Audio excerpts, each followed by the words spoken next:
This is Lalita, your host, episode 10, and we will be speaking about the MELiSSA project today.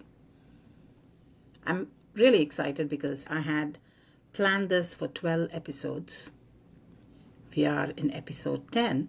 We still haven't spoken about mushrooms, and MELiSSA is not about mushrooms, which means the last 2 episodes are going to be about mushrooms. The reason I didn't jump right into mushrooms from the get-go is because I wanted to paint a picture of how difficult it is to be in space, to have a closed loop system in space, and what are the small steps that we have taken with respect to ISS to understand, to craft solutions for these challenges. Right at the onset, I want to say that MELiSSA is a project. It is not something that is being conducted on the ISS, okay? But MELiSSA is still special. The veggie system was developed for the ISS. The APH was developed for the ISS. The LADA greenhouse was developed for the ISS. The bioculture system is still going on the ISS. It's the biggest closed-loop system there is. And of course, there's the BPS, which is a biomass production system. It's not operating anymore, but without it, we wouldn't have had the APH, which is the automated plant habitat. So there's a lot going on 250 miles above us in space on the ISS. And enter MELiSSA. So MELiSSA is a project by the European Space Agency, ESA. Mostly, the purpose of MELiSSA is to develop a complete closed-loop life support system. And it includes waste recycling, air revitalization, and food production. Now, the others focus mainly on growing plants. And when I say others, I mean veggie and the APH mostly. Right now, the APH is the most advanced amongst all of the plant growth systems. LADA greenhouse has been in operation the longest, since 2002. Veggie is really tiny. But APH is the only one that's on ISS that is a pretty sophisticated automated system, and that's been going on for a while on the ISS. But the MELiSSA is not just about food production. All of these are about food production. MELiSSA is a closed loop life support system that includes food production. So what they're trying to do is they're trying to connect waste recycling, air exchange, food production. They're combining everything to create a closed loop system, a closed loop life support system. So this is very important to understand what it does, because it's a full system and it's designed for long-term mission. Now, the ISS experiments are smaller. They're very focused. So the veggie and the APH, they're experimenting, but it's also mostly to grow some fresh food on ISS for the crew to reduce resupply missions. But MELiSSA is meant for long-term missions. So it's very complex, and it integrates multiple biological and physical processes. And what do the other systems do? They're much simpler. They're just focusing on plant growth in microgravity. Okay. Well, obviously, there are waste recycling systems on the ISS also, but they're not connected with a food production system. But in MELiSSA, the air exchange, the waste recycling, food production, the water purification, all of them work together to create one closed loop life support system. And that is why MELiSSA it's pretty ambitious. It's not on the ISS. It's being developed here on Earth. There's a couple of minor differences, but the main thing mostly is that the purpose and the scope of MELiSSA versus the other ISS systems, and the scale. It's much larger, and it is meant for long-term missions. There is another thing. So the MELiSSA system has microbial component which means they use various microorganisms for waste processing and nutrient cycling. And it has a very sophisticated system, or at least it aims to create a sophisticated system for air purification and oxygen regeneration. Because once you go out there into space for long-term missions, there's no coming back home, So it has to be complete, and it has to be foolproof. So it has some of the components of MELiSSA were tested on the ISS, but it's not a permanent installation. But the VEGI and the APH are operational units that are permanently installed on the ISS. That's another big difference. So MELiSSA is also about creating ecosystems for space. And VEGI and the APH it's specifically for plant growth in microgravity. They focus on very specific aspects. So MELiSSA, again, is research and developmental phase. VEGI, APH, the bioculture, they are just ready. Technologically, their readiness level is at a much higher level. And they're actually used. They are operational. MELiSSA is more long-term. And it's been going on for a while. It requires a lot of collaboration between different European countries, and they all contribute. I think it's one of the longest projects running. It's like since 1990s, I think. The pilot plant is in the University of Barcelona in Spain. But the other universities and other research labs across Europe are involved in some way. It's a collaborative process. A lot of components that were developed for MELiSSA has several positive impacts on Earth. First of all, the water treatment experiments. How is water being recycled? Now, we can use those same technologies here on Earth. To recycle water, to purify water, that's really important. A lot of water purification methodologies, developed by NASA is also used here on Earth. And it's the same thing with waste management. Processing organic waste, it can be applied to us. And imagine how much better our world would be if we didn't have landfills, or if we didn't waste water. And of course, agriculture. Definitely agriculture. Vertical farming, urban agriculture where there's like droughts, where there's constraints like water and temperature extremes. These are all issues that we can tackle as though it is something that we need to tackle in space.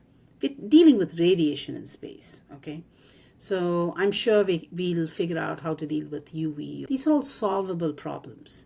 It's a mindset. That's what I love about space research.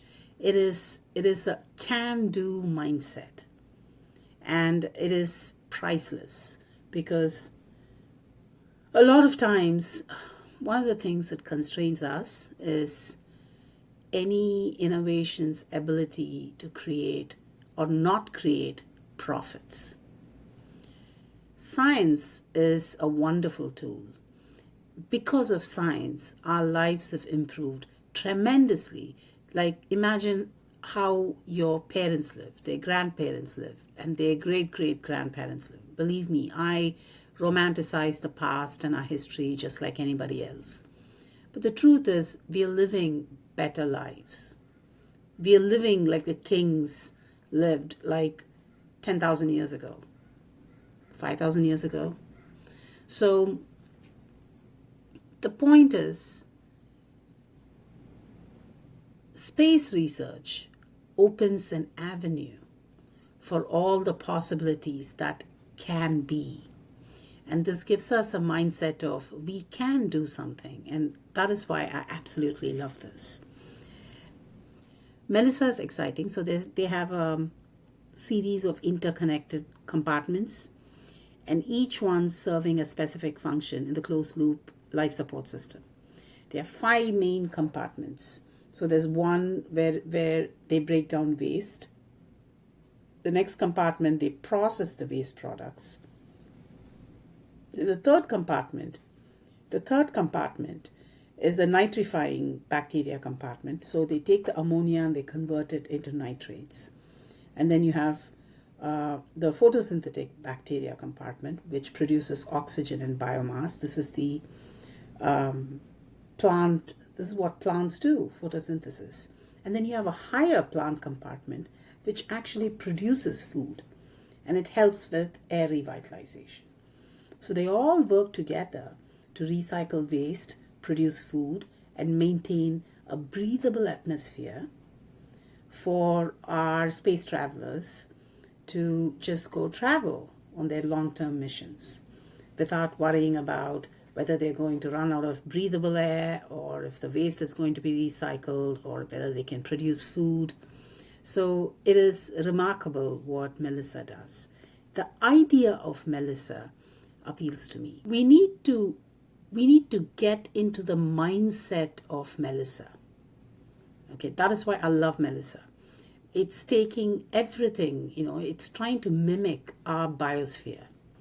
So this is very critical to have that attitude to look at everything as a whole. So on that note, I'm going to end my part and let's move on to the deep dive.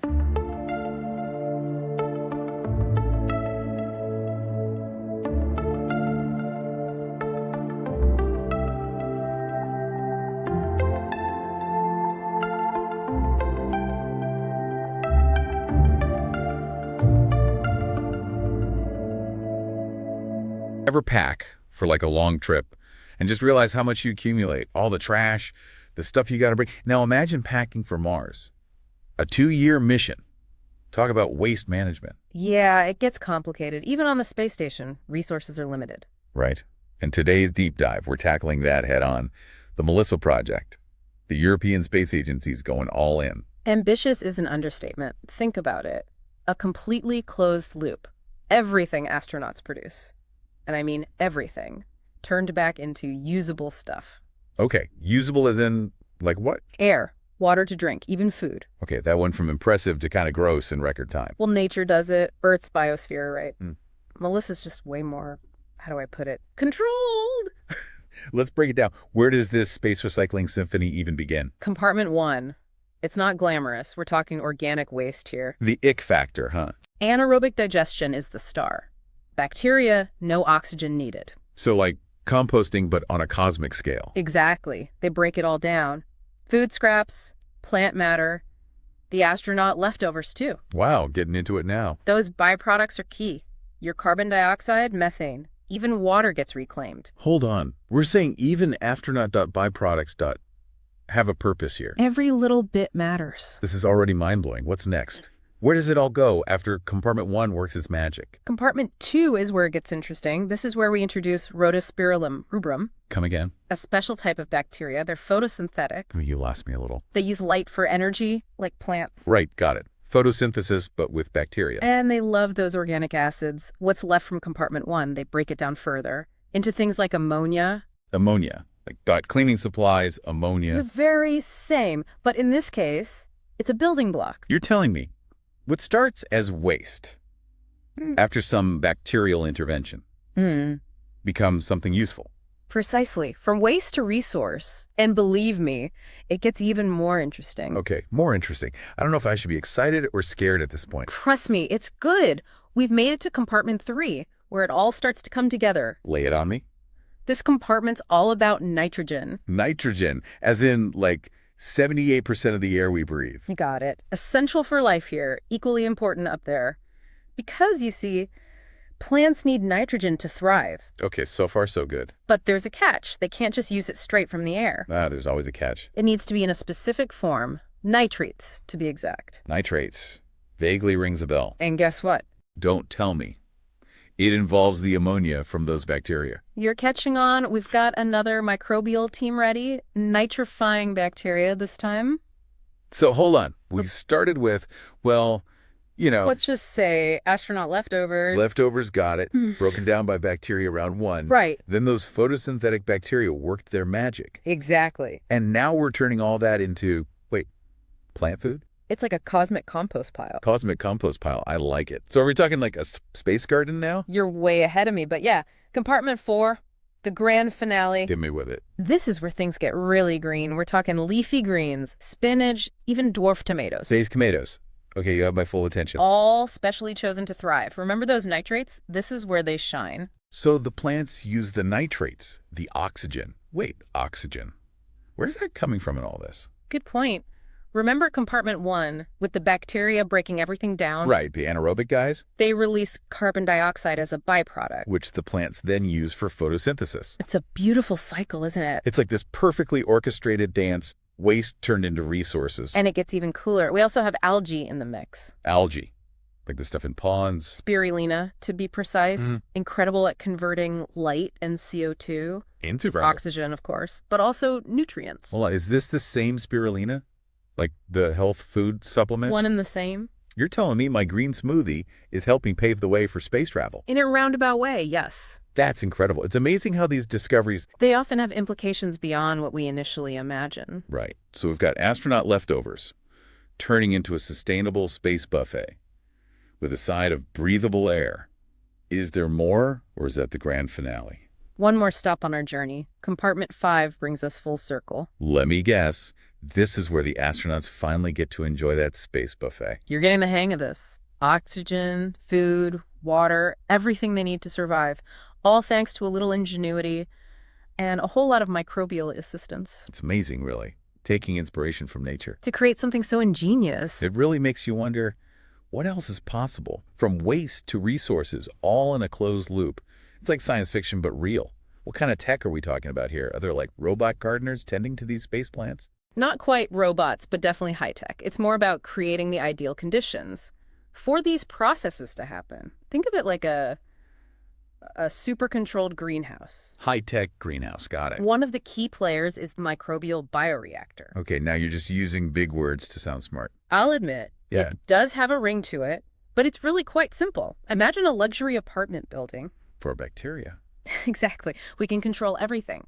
Temperature, nutrients, even the light. So we're like microbial architects. You could say that. We're making sure the bacteria are happy and productive. And that leads to happy astronauts. Exactly. But scaling this up, That's the real challenge. Going from a lab setting to a Martian colony. what are the hurdles there? Automation is a big one.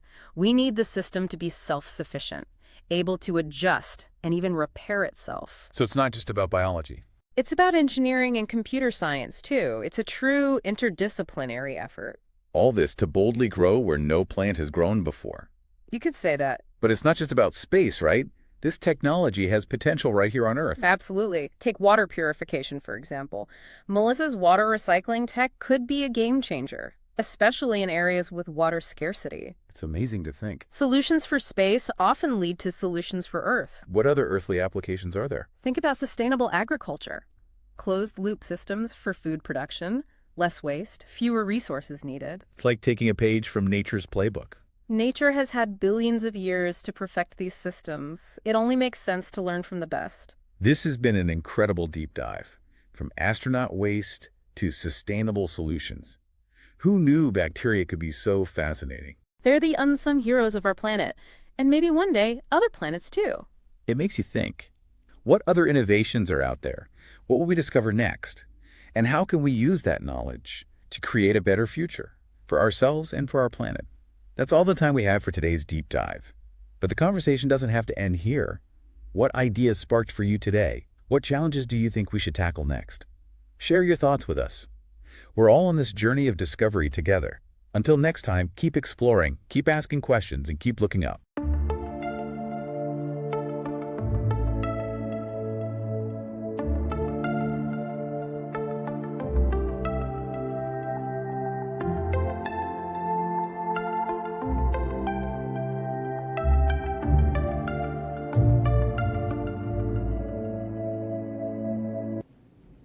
Wow, wasn't that exciting?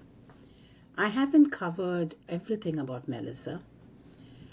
You can find the material for this in jelliclesfarm.com under Mushrooms on Mars. But I would like to add more to it. It is one of the full closed loop systems, closed loop life support systems that is being tested. So now in the last two episodes, we are going to be discussing mushrooms. Now, everything about mushrooms is experimental at this point. We can speak about integrating mushrooms into various existing systems like the veggie system or the APH. But we have to remember that mushrooms are not plants. They're mycelium. There are two main things, okay? One is microgravity. We have dealt with that. We know how it affects plants because of the existing plant growth systems. But understanding how mushrooms fit into the bigger system, because mushrooms are just like us. They take in oxygen and they give out CO2. I hope that if we develop something like MELiSSA, we can integrate mushrooms into the plant growing system. But that's for later. More to come. Goodbye now.